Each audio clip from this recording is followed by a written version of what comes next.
안녕하십니까. 저는 FMK의 최창혁이라고 합니다.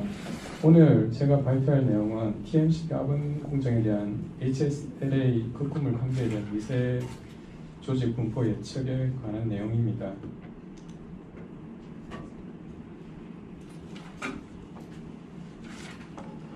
먼저 HSLA 극구물 강제를 제조하는 공정을 살펴보면 제일 처음에 추조를 통해서 연속 추조를 통해서 슬라브가 만들어지고요. 그다음에 이 슬라브를 이용을 해서 재가열해서 롤링을 통해서 최종 두께의 형상을 만들게 됩니다. 그래서 저희가 하고자 하는 바는 이것들을 롤링 공정에 대한 FE 해석을 통해서 우리가 극구물 최종 제품에 대한 평가를 한번 시뮬레이션을 통해서 해보자는 거에서 시작을 했고요. 그래서 저희가 하고자 하는 것은 주로 TMCP 공정에 대한 해석을 진행을 하고 그 해석 결과를 통해서 내부의 추조 조직의 결함이라든지 이런 것들이 롤링 공정에 얼마만큼의 변형이 어떤 온도에 들어갔느냐에 따라서 줄어들 수 있는지, 그리고 최종 제품에 이거는 물성까지도 만족을 시켜야 되기 때문에 최종 제품의 물성까지도 예측할 수 있는 모델을 한번 만들어 보자고 해서 시작을 했습니다.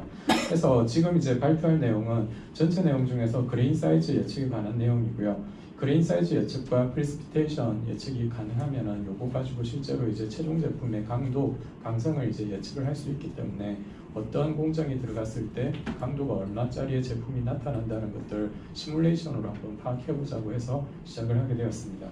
먼저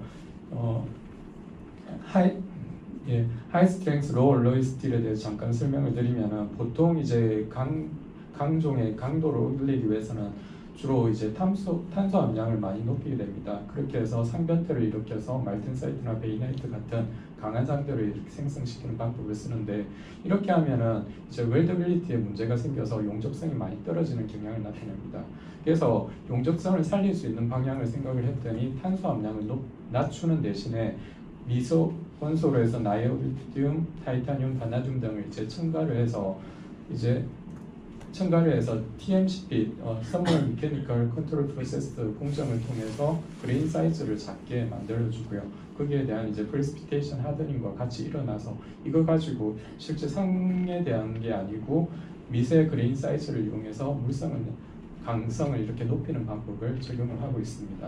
그래서 요랑 공정의 전체 공정 중에서 그레인 사이즈 그러니까 TMCP 공정의 온도가 얼마인지 변형률이 얼마인지에 따라서 최종 제품의 그레인 사이즈가 많이 달라지기 때문에 해석을 통해서 공정 조건이 어떤 공정 조건을 투입했을 때 결과가 어떻게 나오더라, 이런 것들을 모델링화하려고 시작을 했습니다.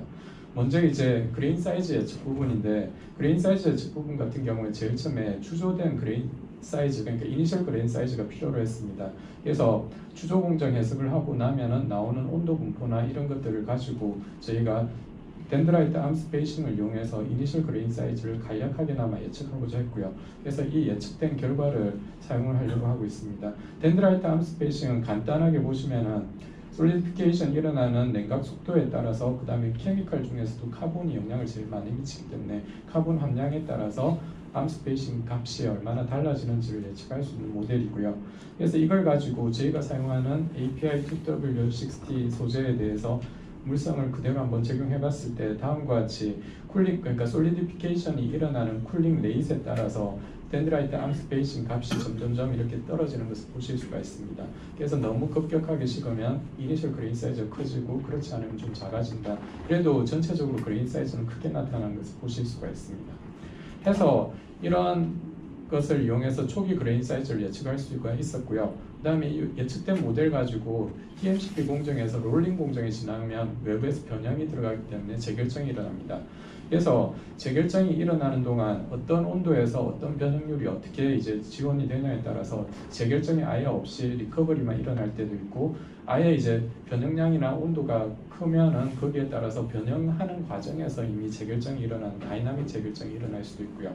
그렇지 않으면은 어느 정도 변형이 변형이 들어간 후에 시간이 지나고 나서 일어나는 스태틱 재결정이 일어날 수도 있습니다. 그래서 저희는 이거를 유한 요소 해석에서 온도, 시간 이런 분포를 가지고 재결정을 예측하고자 했고요. 그래서 사용했던 모델이 여기 있는 다이나믹, 스태틱, 그리고 다이나믹에 따라서 나타나는 메타다이나믹 재결정 해서 세 가지로 구분해서 재결정 모델을 만들었습니다. 그래서 이렇게 해서 결국은 크리티컬 스트레인이 지금 현재 얼마나 커지냐 작아지냐에 따라서 재결정이 결정이 되는 거고, 이렇게 크리티컬 스트레인이 우리가 원하는, 그러니까 크리티컬 스트레인 이상의 변형률이 어떤 온도에서 들어갔을 때 다이나믹 재결정과 메타다이나믹 재결정이 따라오고, 그렇지 않으면 스태틱 재결정이 따라오는 식으로 해서 오세나이트 그레인 사이즈를 예측할 수가 있었습니다. 그리고 그레인 사이즈 그로스 같은 경우에는 저희가 가진 물성을 가지고 시간하고 온도의 함수로 이렇게 표현을 할 수가 있고요. 온도가 높을수록 시간이 지나면 빨리 그레인 사이즈가 성장하는 데 비해서 온도가 낮으면 느린 것을 보실 수가 있습니다. 그래서 이렇게 해서 제일 중요한 게 나이오비듐, 조그마한 원소 나이오비듐이 포함됨으로 해서 가장 많이 변하는 게 크리티컬 스트레인인데, 이 크리티컬 스트레인이 일반 강에 비해서 한번 보시면 파란색입니다. 해서 온도에 따라서 온도가 낮아지면 낮아질수록 크리티컬 스트레인이 훨씬 더 커지는 것을 보실 수가 있습니다. 그래서 재결정보다는 스트레인을 쌓을 수 있는 역할을 이 나이오비듐 강이 하고 있는 거고요.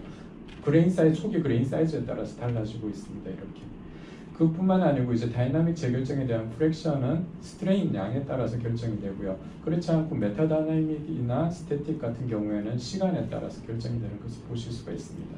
그래서 주어진 이런 모델을 사용해서 재결정이나 그레인 그로스에 대한 예측이 가능했고요. 그리고 이거 가지고 결국은 저희가 하는 거는 2차 상변 때 페라이트 펄라이트 상이 어떻게 크기로 나타나느냐인데, 앞에까지는 오세나이트 상에 대한 거였고요.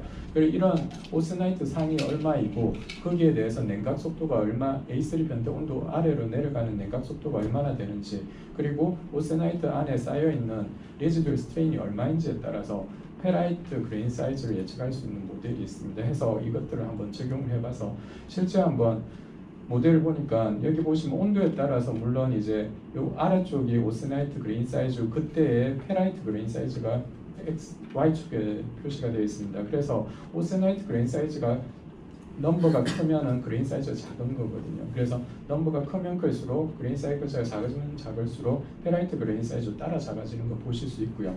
뿐만 아니고 내부에 잔류에 있는 레지듀얼 스트레인도 높아질수록 전체적인 그레인 사이즈가 페라이트 동일한 오세나이트 그레인 사이즈에 대한 페라이트 그레인 사이즈가 훨씬 더 작아지는 것을 보실 수가 있습니다. 해서 이런 모델을 가지고 저희가 해석 시뮬레이션을 이용을 해서 해석을 진행을 시켰고요. 제일 먼저 한 거는 슬라브의 이니셜 그레인 사이즈를 알아야 되기 때문에 슬라브에 대한 주조 해석을 먼저 수행을 했습니다. 사용했던 프로그램은 프랑스에 있는 트랜스펠러사에서 제공하는 설캐스트라는 프로그램을 사용을 했고요. 그래서 연속 주조 공정이기 때문에 세컨더리 쿨링에 관한 연속 주조 공정을 해석을 진행을 시켰습니다. 재질은 API 2W60 재질이고요. 처음에 용광 온도는 이 정도 되고요. 총 8m 정도를 끄집어냈을 때 솔리디피케이션이 완전히 끝났기 때문에 이때의 결과를 가져와서 최종적으로 솔리디피케이션이 끝나고 나서 그 이후의 공정은 일반적으로 저희가 초선 가공에서 사용하는 포즈라는 프로그램을 그대로 적용을 했습니다. 그래서 나머지 냉각 공정은 포즈에서 진행을 시켰던 케이스입니다. 해석 결과 한번 보시면은 네, 위쪽에 있는 게 이제 단면입니다. 슬라브 단면이고요. 슬라브 단면에서 이제 주조가 이렇게 진행이 됨에 따라서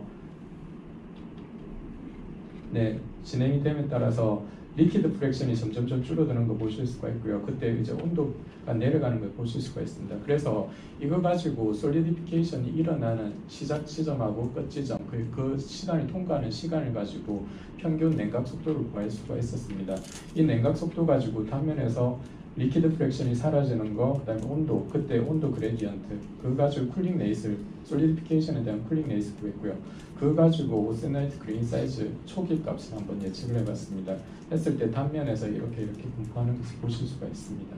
그래서 중심부에서는 아무래도 조금 크게 나타나고 표면에서는 좀 작게 나타나는 걸 보실 수가 있습니다. 그래서 나머지는 이제 포즈에서 냉각 해석을 그대로 수행했고요. 그렇게 했을 때 최종적으로 단면에, 중심 단면에 그레인 사이즈 분포를 나타냈습니다. 그래서 보시면은 표면 쪽에는 -1 가까이 ASTM 넘버로 나타나는 반면에 중심부에는 한 2.5 정도의 값을 두께 방향도 마찬가지로 나타나는 것을 보실 수가 있습니다. 해석을 수행했을 때 저희가 이제 사용했던 엘리멘트는 3,000개에서 시작해서 200만 개 정도로 총 8m를 끄집어냈을 때 됐고요. 그리고 열하고 미케니컬 해석을 동시에 수행했을 때 i7 코어 가지고 한 8코어 사용을 해서 한 100시간 정도 시간이 소요가 됐습니다. 해서 이렇게 나왔던 슬라브의 초기 조건을 가지고 TMCP 공정을 호주에서 계산을 진행을 시켰습니다. TMCP 공정은 처음에 가열을 하고요. 가열 온도는 한 1000도 정도 됩니다. 그리고 러프로를 4 공정을 지나가고 그다음 중간에 휴지기를 줘가지고 온도 낮추는 공정이 하나 있습니다. 그리고 피니셔 로우를 지나고 최종 이제 스프레이 쿨링을 하고 공기 중에 냉각하는 과정으로 이렇게 진행이 되게 됩니다.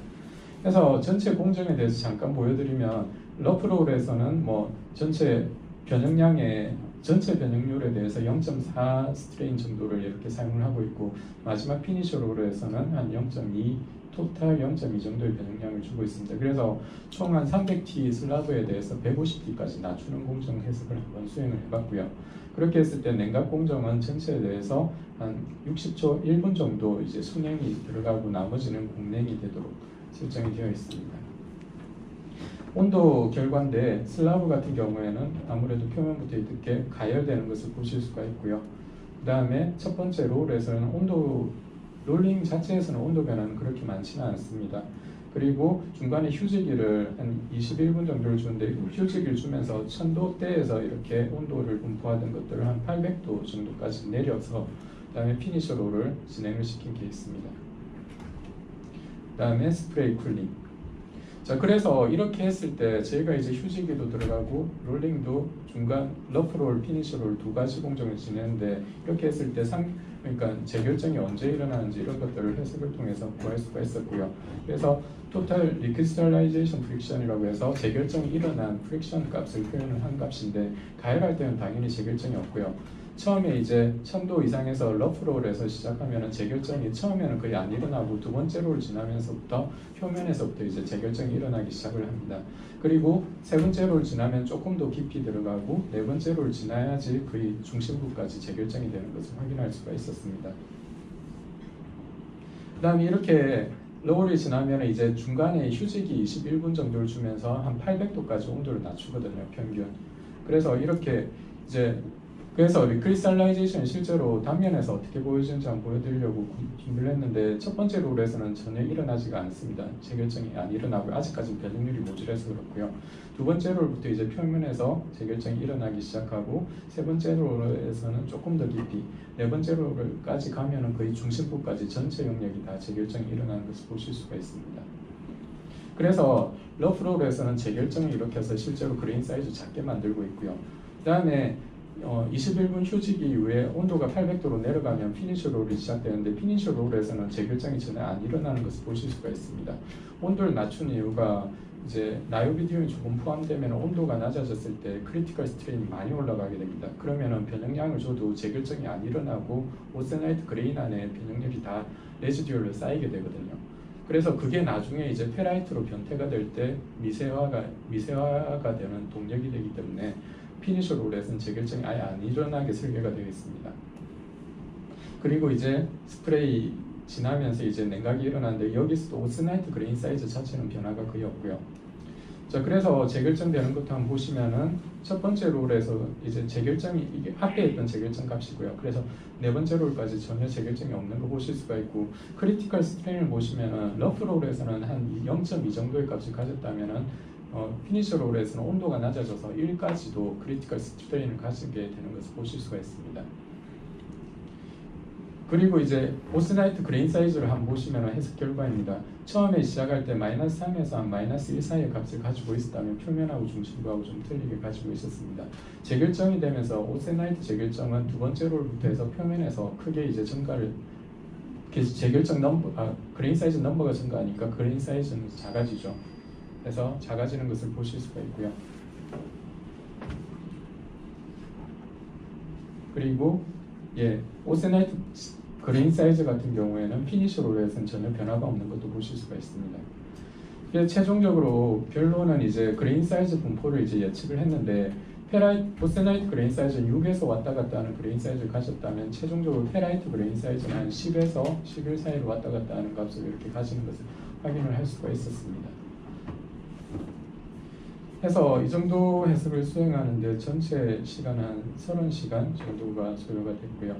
저희가 이제 궁극적으로 하려고 했던 거는 TMCP 공정을 이제 예측을 하고자 했고, 이제 예측을 해서 유한 요소 해석을 해서 결국은 저희가 보고 싶었던 거는 내부의 이제 결함이라든지 이런 것들이 롤링 공정에 의해 사라질 수 있는지, 이거는 이제 포밍 레이쇼라는 밸류를 이용해서 어떤 값에 대해서 보이드가 크로즈 될 수 있는지 이런 것들을 미리 해석을 해서 거기에 필요한 포밍 레이쇼가 얼마가 되는지를 가지고 평가하려고 했고요.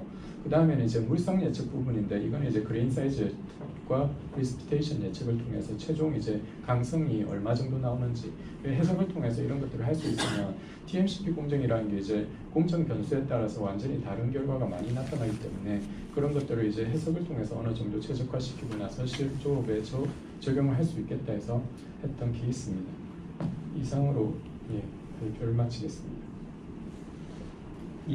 그 내용이 15분 가지고 도저히 불가능할 내용을 발표해 주셨는데 시간 관계상 한 개만 질문을 받도록 하겠습니다.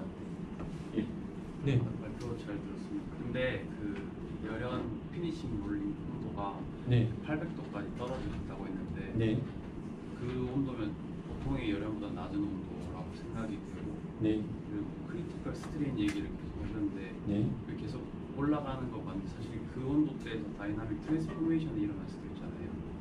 페라이트로 다이나믹 트랜스포메이션이 일어날 수도 있는데 네, 맞습니다. 그러한 상변태 과정은 저기 프로그램에서 고려가 될 수가 있는 건가요? 상변태도 여기는 포함을 안 시켰는데 같이 사실은 해석을 했었거든요. 네.